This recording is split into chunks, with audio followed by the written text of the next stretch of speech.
Okay, let's deal with an ALEKS problem that is discussing empirical formula. We'll use these percentages to come up with an empirical formula. Then we'll use this extra information where they give us the molar mass of the compound to determine what the molecular formula is. So just a quick review as to how we come up with the empirical formula. When we're given percentages like this, what we want to do is assume 100 grams of materials, and then we can convert each of those percentages into a percent of those 100 grams. So the first step we want to do is get those percentages into grams. Number 2, we want to convert to moles. Number 3, we're going to write that pseudo formula. Number 4, we're going to divide through by the smallest of those moles. And then finally, we will even up, that is, make sure that everything comes out to be whole number ratios. We might have to multiply a little bit to make sure everything is there in whole number ratios. Alright, so let's do this. Let's come up here. We got phosphorus, where we're going to assume 100 grams of total material, so there are 26.73 grams of that phosphorus in the material.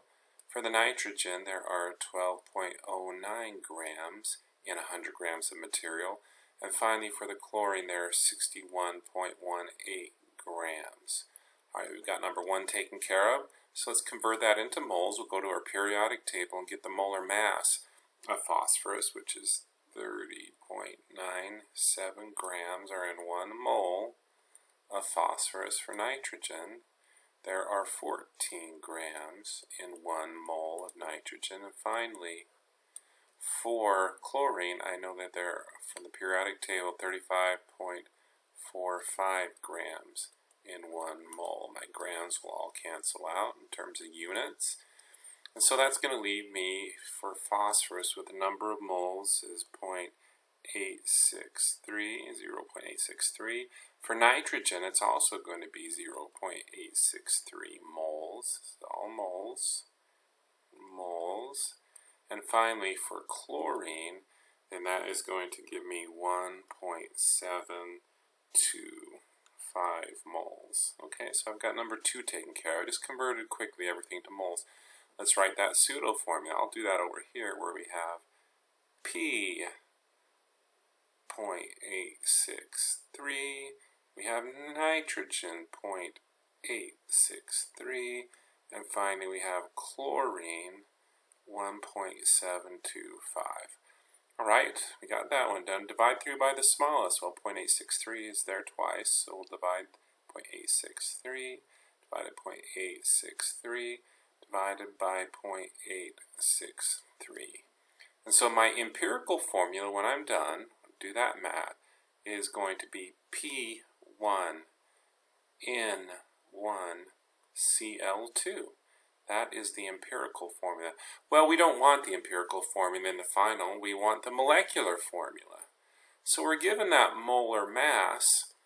So the trick here, my friends, is to calculate the molar mass of your empirical formula, and then use that to divide into the molar mass that is given, the actual molar mass. Okay, so I'm going to add up phosphorus, nitrogen, and chlorine. And so when I do that, 1 phosphorus, 1 nitrogen, 2 chlorine, I get a molar mass of 115.87. That's just calculated molar mass like we've always done. Okay, so that's the molar mass of our empirical formula. Then what I can do is I can take this molar mass right here that is given to us, where it is 579.43, divide that by 115.87, and when I do that, I get exactly 5.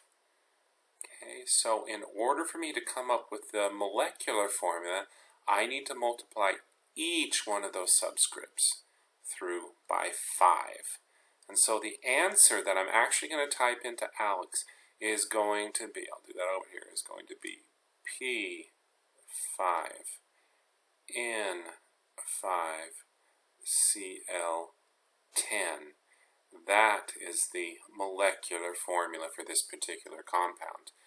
Okay, so again, just to review, convert everything into grams. If you're given a percentage, then we'll just assume 100 grams of material. And then we will convert each of those grams into moles. Finally, we'll write that pseudo formula as we did down here. Divide through by the smallest until we get right here this empirical formula.